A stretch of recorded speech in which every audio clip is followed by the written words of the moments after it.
رب العالمين وصلى الله وسلم على نبينا محمد وآله وصحبه أجمعين. أهلا وسهلا ومرحبا بكم. وكل مدني كسب سنة تيجي محمد علي جبرت يدين حمد الشيعة.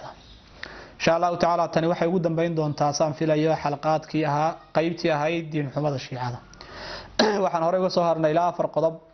وشيعة محي الله كامل سيهين نبي محي كامل سيهين عليه الصلاة والسلام قرآن كمحي كامل سيهين أئمة دولة محي كامل سيهين. intaa waa soo marnay xalaqadii u dambeysay waxaynu kaga soo hadalnay shiicadu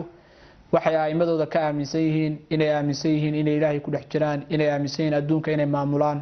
inay aaminsan yihiin adduun iyo aakhiraba inay leeyihiin inay aaminsan yihiin in ay waxna dilaan waxna noolayaan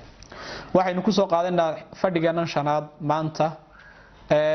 Karbala cinda shiica meeshan Karbala la yiraahdo aadaan waqtiyada kala duwan ay tagaan maxay shiicada uga dhigan tahay waxay ka aaminsan yihiin inay tahay xaj ka fadli badan Makka iyo Madiina labadaba wuxuu qoray nin mucaasiriintooda kamid ah risaalo ciwaankeedu yahay adillatu tafdil turbati Karbala ala turbati Makka adillada ku tusinaysa in laga fadilo Makka ciida Karbala in laga fadilo oo ay fadli badan tahay ta Karbala wuxuu wariyay imaamkoodan leeyahay al-Hurr al-Aamili عن أبي جعفر وأنا كذبا عليه وحليه خلق الله كربلاء قبل أن يخلق الكعبة ب24,000 عام وقدسها وبارك عليها فما زالت قبل أن يخلق الله الخلق مقدسة مباركة ولا تزال كذلك هذا الكاس معنيه سويها إلهي وحو أبوري كربلاء انتي كعبة آن لأبورين 24,000 oo sanadood ka hor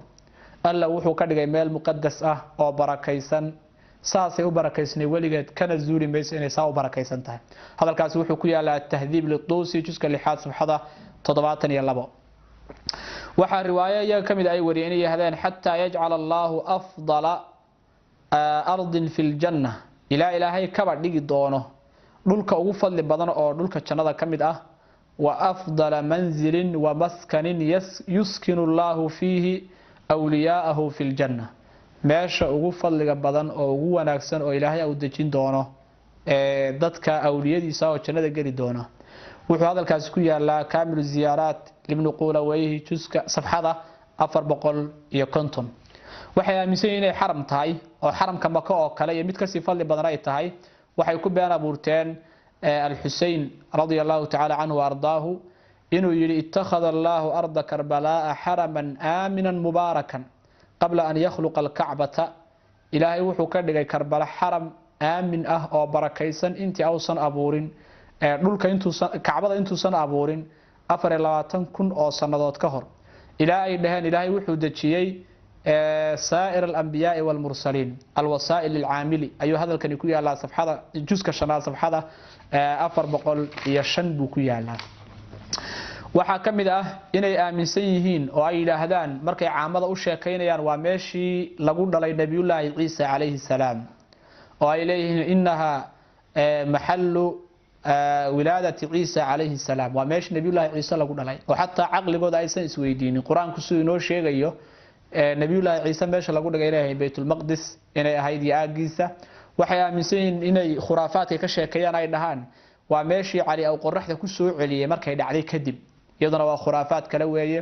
waxaan u dambaysiinayaa waxay aaminsan yihiin tagitaanka la taga Karbala oo qofku uu tagaay waxay ka fadli badan tahay xaj iyo umro tiro badan hadalla kala duwan ay leeyihiin baan soo guurinayaayo hal kitaab badan oo mesela kaamil ziyaaraat kan hadda wax ka soo guuriyay ayaa wuxuu baabaystay abwaabtan soo socda بابك لحدن يصدح وحوليه أن زيارة الحسين عليه السلام تعدل عمره إن عمره ودغنته بابك لحدن أفراد وحوليه تعدل حجة هل حج بودغنته بابك شن أفرتناد وحوليه هاي وحي ودغنته حجة وعمره أما حجة وعمره هل حج هل عمره